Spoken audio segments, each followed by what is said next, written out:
পাখি ডাক দিয়ে আমার ভাঙলো কাঁচা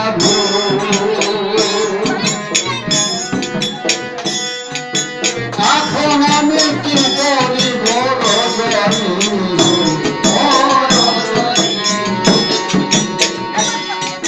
তুই তো পাখি ডাক দিয়ে আমার ভাঙলো কাঁচা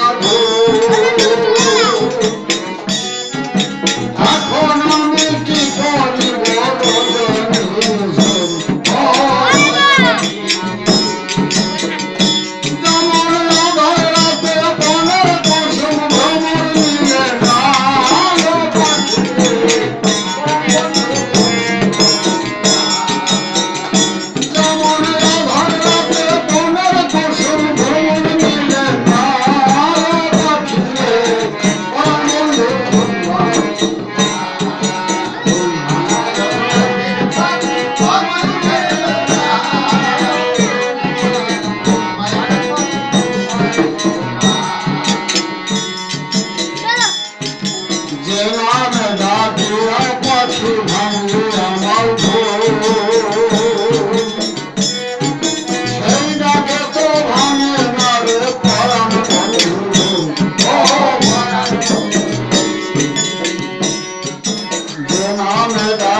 বিশ্বপতি তোমাকে জানাই স্তুতি।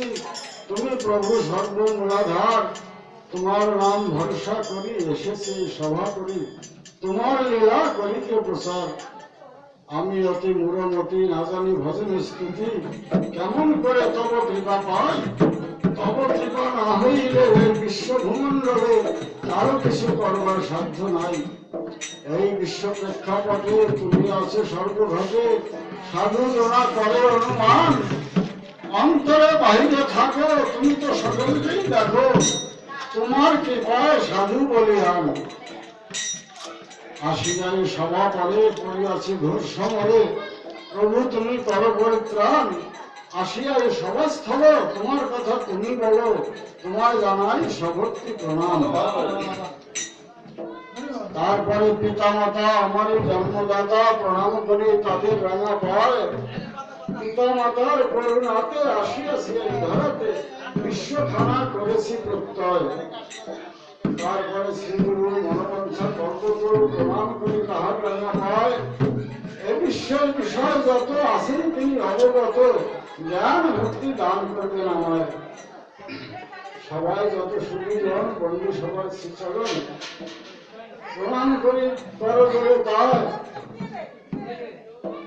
মাতা ভগিনী আছেন যারা, এই আশীর্বাদ করবেন তারা। যেন আমার বাঞ্ছা পূর্ণ হয়।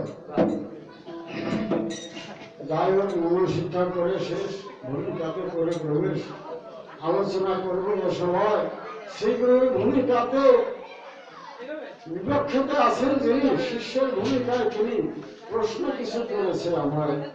শীঘ্রই ভূমিকাতে কথা বলতে হবে এ সভাতে।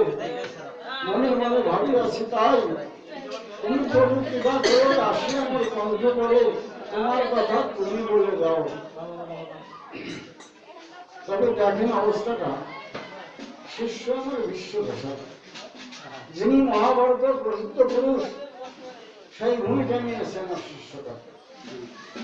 এখন বিপক্ষে পরশুরাম, আমার নাই কোনো যোগ্যতা, কোনো জ্ঞান কিচ্ছু না, অথচ ঠেলে দিছে আমাকে সেইখানে।